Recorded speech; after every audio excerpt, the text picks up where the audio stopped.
Okay, moving right along in Chapter 3, we're now dealing with Section 3.3, Future Value. Let's make sure I've got my pens going on here.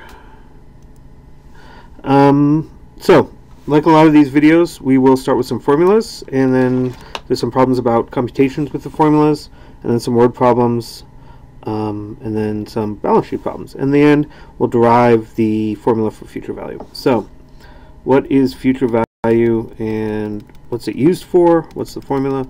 So, whenever you make a sequence of equal payments into an account and you want the money to accumulate so that you have a pile in the future, that's a future value problem, right? So saving for retirement is the classic example. You put away however much money each month into an account, and so the account grows by two methods, right? You're putting money into it and it's getting interest. And the question is, when you retire and you have a pile of money, how much money is there? And so the future value formula is this. FV, that's the future value. That's the amount of money in the account in the future when you want it. PMT, that's the payment. It's how much you're putting away each month. I, that's the interest rate per period. If you think about the compound interest formula, there was the R over M. That's what the I is here. And N is the number of, it's actually the number of payments.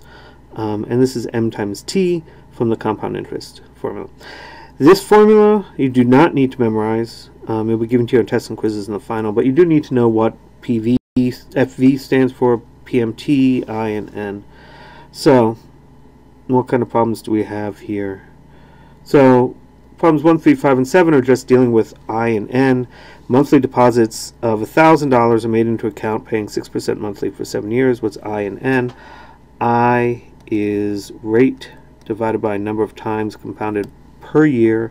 So that's 0.06 over 12, which is 0.005. Right? So 6% monthly, 0.06 divided by 12. N is the number of payments. So you're making monthly payments, that's 12 a year for 7 years. So 12 times 7, you make 84 total payments. So I and N, pretty straightforward. A little bit more complicated are problems along the, given the formula, the future value formula, problems 9, 11, 13, and 19. So suppose monthly deposits of $1,000 are made into an account paying 6% monthly for 7 years, right? The same problem that we just saw. How much is in the account at the end of the time? How much money in the account is interest? So the future value formula is payment times this fraction, which is 1 plus I to the N minus 1 over I. Okay, so again, I'm going to list my variables and see which ones I know and which ones I don't, and try and solve for the one that I don't know. All problems in Chapter 3 are essentially like this. So, payments, making deposits of $1,000. I, 6% monthly, so 0.06 divided by 12. And 7 years, monthly deposits, 7 times 12, 84, and we don't know what the future value is. This is 0.005. So future value is 1,000 times the fraction 1 plus 0.005 raised to the 84th power minus 1 divided by 0.005.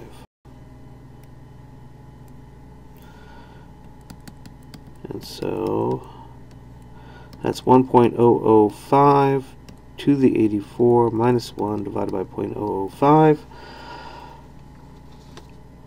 and that's about 1,000 times, 1,000 times, this fraction becomes, let's see, using my calculator, well, using Excel on my computer, 104.07 and more numbers. So my future value is, if you multiply by 1,000, 104,073.93. That's rounded to the nearest cent. Okay. How much in the account is interest and how much is not? Well, there's $104,000 and some in the account. How much did I actually pay into the account? Made 84 payments of $1,000 each. So how much did I pay into the account? Paid in $84,000. So what's the interest? Well, that's the difference between how much I paid in and how much is actually in the account. So interest equals future value minus what I paid in, 104,000 and change minus 84,000, and so the interest is 20,073.93. So I put in 84,000, I got an extra 20,000 from interest, and ended up with that much money. Okay, so again, many of the problems in this chapter are in this format. This is the formula. You'll be given 3 of these 4. You need to figure out what the 4th one is. And they give you some word problems. So a company decides it will need, so these are these problems here, it'll need $50,000 in 4 years to replace some kind of machinery, and they found an account that pays 4% compounded weekly. So they make weekly payments into this account. How much would each payment be so that in 4 years they have their $50,000? And how much in the account is interest? Well, it's interest. We'd always like to know how much in the account is interest. So future value is payment times 1 plus I to the n minus 1 over I. Actually, I have this written down on a piece of paper right next to me because I've never actually managed to memorize this formula. Okay, so, but I do need some variables. And what do we got here? How much will they need in the future? They need 50,000. We don't know what the payment is.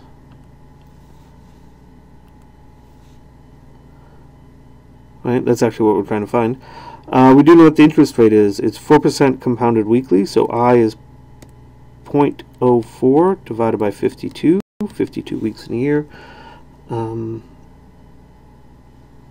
And I here, that's about 123.00077, well, 76, and then some more numbers. N is 4 years, and they make 52 payments a year, so that's 208 payments. Great. And we don't know what the payment size is, and that's what we're looking for, is what's the payment size. So we can plug everything in. Future value is 50,000 equals the payment, which we do not know, and then our fraction 1 plus 0.00076 dot dot dot raised to the 208th power minus 1 over 0.00076 dot dot dot. And grinding that out, this fraction turns out to be 225.47 with a bunch more digits that I'm not going to write down. And now you can solve for payment just by dividing 50,000 by this number. And so the payment turns out to be, rounding to the nearest cent, $221.76. Great. So if they put away $221.76 into this account every week for 4 years, they'll have their 50,000. How much in the account is interest and how much is what they paid in? Well, to find out how much they paid in, it's payment times n, right? That's the number of payments, that's the size of each payment. So 221, that's how big each payment was, and they made 208 payments. So they paid into the account $46,125.81. So interest equals the future value minus what they paid in. Future value is 50,000. What they paid in is this number, and if you subtract those, 3,874.19. So there's our interest for them. Okay, so those are pretty straightforward.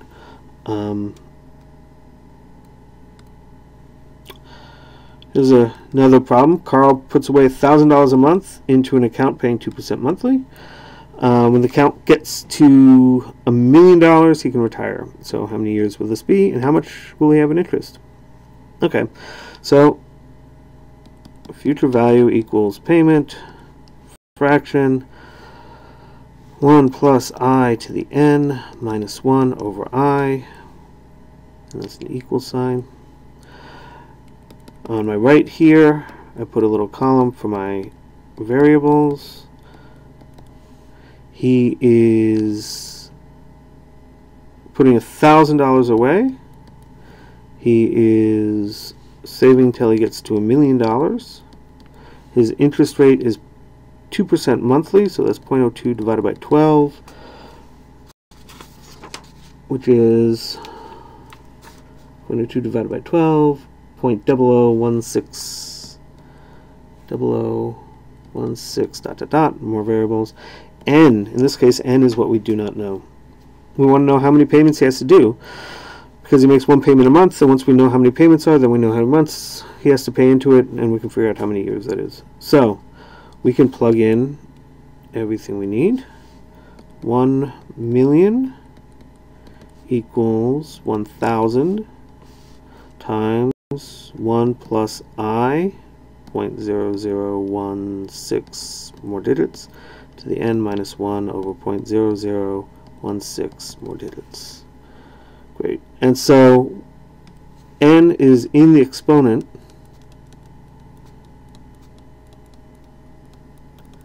And to solve for that, we need to first isolate the exponent term.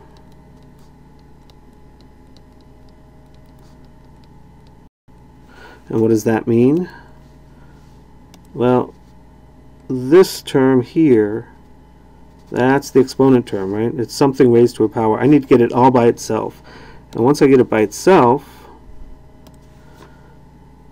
then I can use the log rules to solve for it. Okay, so how do we do that? Well, the first thing to do is divide by 1,000 and multiply by 0.0016. So divide both sides by 1,000, that knocks off 3 of these zeros, and then multiply this 1,000 by this denominator here, and we end up with 1.666 dot dot dot equals 1 point. If you add these two together, it's this 66 dot dot dot raised to the n minus 1. Bring the 1 over and becomes 2.666 equals 1.00166 dot dot dot to the n. Great. And now we can take logarithm of both sides.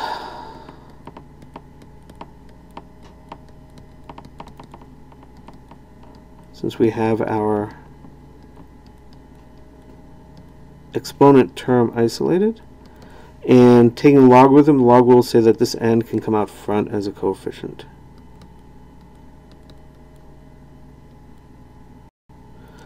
That's, I'm getting a little screwed up. That's a 0.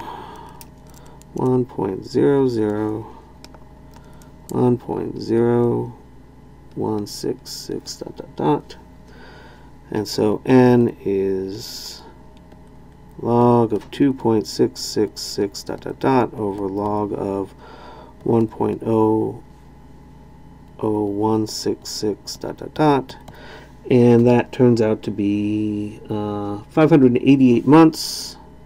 Well, 588.9878 dot dot dot. We'll call it 589 months. So to get to $1 million, he has to make 589 payments of $1,000 a month. So n equals 49 years and 1 month.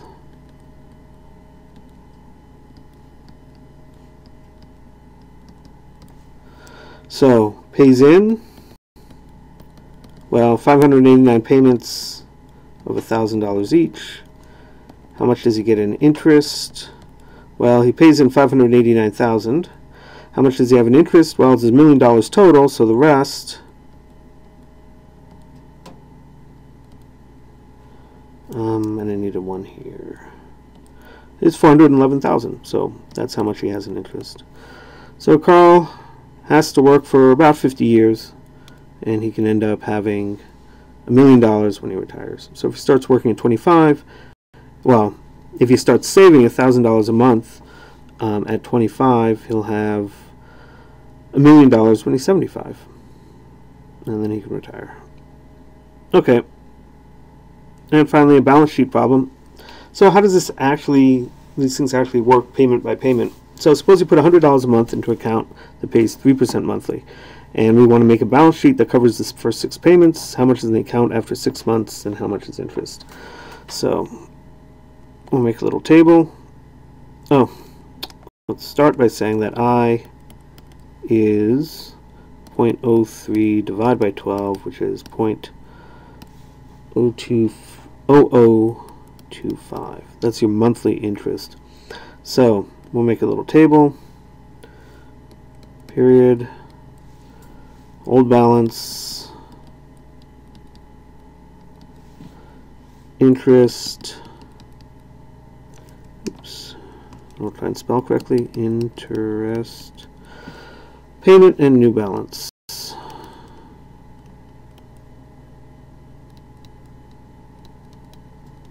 Okay, so we start out the first 0th period. You've got no money coming forward, so you have no interest on the money coming forward, and you put in $100. So at the end of the first period, you have $100. Now we go into the second period. That's our first payment. Or we go into the first period. Your balance coming forward is $100, so we rewrite that one here. How much interest do you get on the old balance? Well, 100 times 0.0025, 0.25 interest on this, because that's this times that, and then you make a payment of $100. So how much is in the account now? Well, there's the old balance, plus the interest on the old balance, plus the new payment. So it's $200.25. Okay, period 2, carry forward the new balance, 200, the old balance, carry forward the balance into the old balance column. What's the interest on this? Well, this times that. That gives you the interest for the second period, and it's 0.50. And you put in a $100 payment. So what's the new balance? Well, it's the old balance plus the interest on the old balance plus the payment they put in. So $300, and 75 cents. Period 3. Carry forward the balance, 300.75. What's the interest you get on that? 0.0025 times that. So that's 0.75. I'm rounding these to the nearest cent. And a payment of $100 that you put into the bank. So how much do you have now? Well, the old balance is this, plus the interest on that, plus the payment for that month. So you have $401.50. Fourth period, but 5th payment. You carry forward your balance of 401.50. How much interest do you get on that? This times that. And so the interest is, in fact, $1 here. And you put in a $100 payment. So 4,502.50 is how much you have. And then the 5th period, this will be your 6th payment. You carry forward the balance. What's your interest on that balance? 1.26. And you put in your 6th payment of $100. So you'll end up with $603.76. Great. So that's what a balance sheet is, right? And this is sort of what's going on in here. And we want to just what the future value formula does is that it gives you this number without having to calculate it repeatedly. And in this case, how much did you pay in? $600. Interest, well, that's how much is in the account. This is how much you have as paid in, so the rest is your interest. And you can get that actually by adding up these numbers, right? That's going to be your 376. So that's what a balance sheet looks like if you ever come across one. Oh, and so that's the end of the work for this. What about the derivation of the future value problem? Where does this come from? This relies on a nice mathematical fact.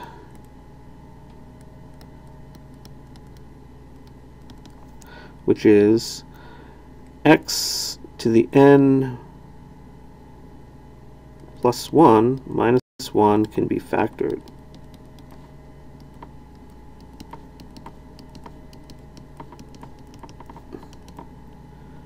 Like that. Okay, so an example, x squared, right? Oop.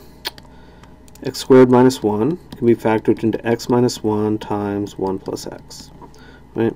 And so power here is 2, power here is 1. X cubed minus 1 can be factored into x minus 1 times 1 plus x squared. Power here is 3, power here is 2. X to the fourth minus 1 can be factored into 1 plus x squared plus x cubed. Right? X to the fourth minus 1 is this times this. This is power 3, this is power 4. Why is that true? Well, how can you check a factorization? Well, by doing the distribution. If we multiply out this side, what do we get? Well, distribute this x. You get x plus x squared plus x cubed plus x to the fourth, right? That's this x times 1, x times x times x squared, x times x cubed. And then distribute the 1. The minus 1, and you get minus 1 times 1, that's minus 1, minus 1 times x is minus x squared, minus x cubed. And then if you add them all up, these all cancel out, and you're left with x4 minus 1, which is what we want. And you can extend that. If you multiply this out on the right-hand side, you'll end up with this. Okay, so that's very useful, and that's the thing that we're going to need to do the future value problem, derivation of the future value formula. So, payment is made each period.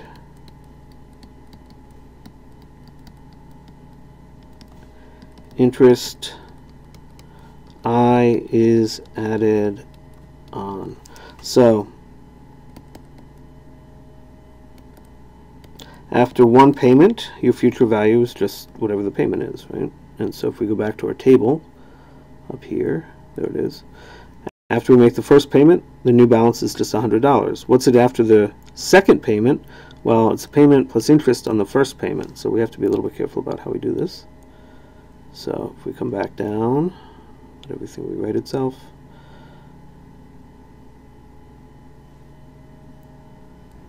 This is after one payment. After two payments, future value is what? It's the old balance, which is the payment, plus the interest on the old payment,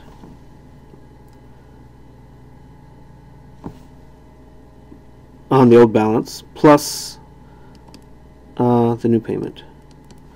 And so we will write this as payment times 1 plus, and we'll put a parentheses here, 1 plus I. You'd think we'd want to actually write this as 2 plus I, but we want to keep this one and this one separate. So we have this payment, that gives me this, and then payment times 1 plus I gives me this payment and that payment. So after 3 payments, what's my future value? Well, I'm going to call this thing B for now. Balance. That's my old balance is this. So the future value is what? It's the balance, old balance, plus I times the balance, plus the new payment. Right? And now if we actually say that this is what our balance is, what do we have? We have payment times, oh, actually I can do something to simplify my life a little bit easier here, and just say this is payment, this payment, plus B times 1 plus I. That's why we want to have these 1 plus i's there. Great. And so now I'll take this formula for my balance and plug it in there. So it's payment times 1 plus 1 plus I, one more parentheses, that's B, and then times another 1 plus I. So we'll distribute that a little bit.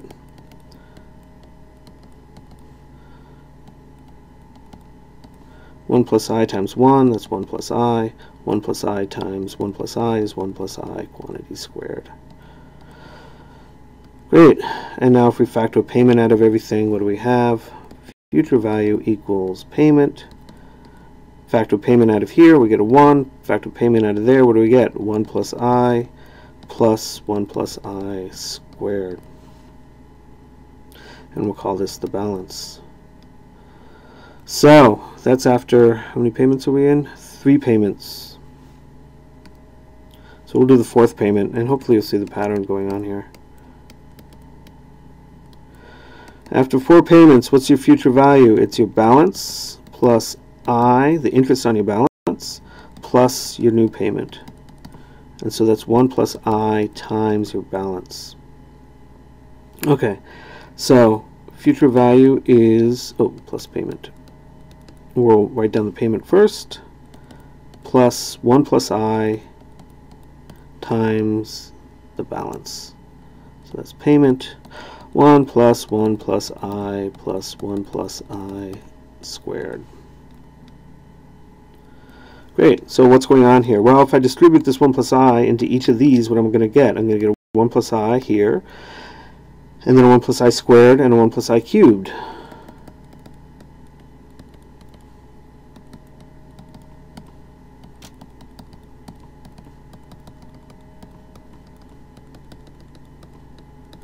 Great.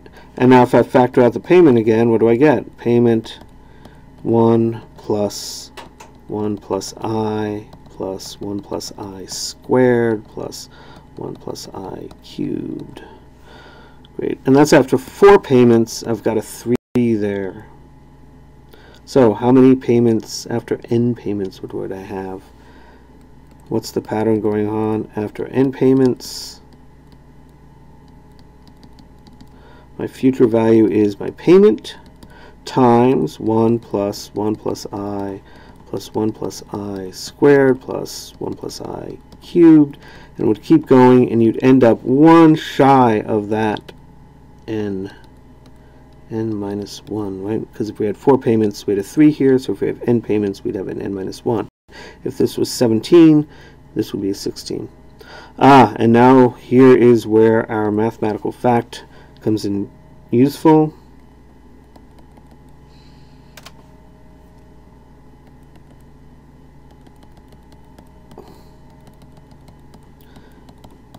Oops, that's an n, that should be squared. 1 plus I squared plus I plus 1 cubed plus dot dot dot plus I plus 1 to the n minus 1. What is that? Well, that's I to the n minus 1 over I minus... getting ahead of myself there.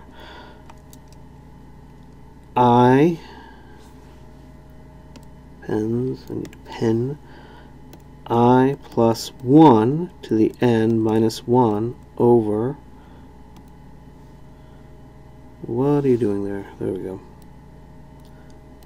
I plus 1 minus 1. Right.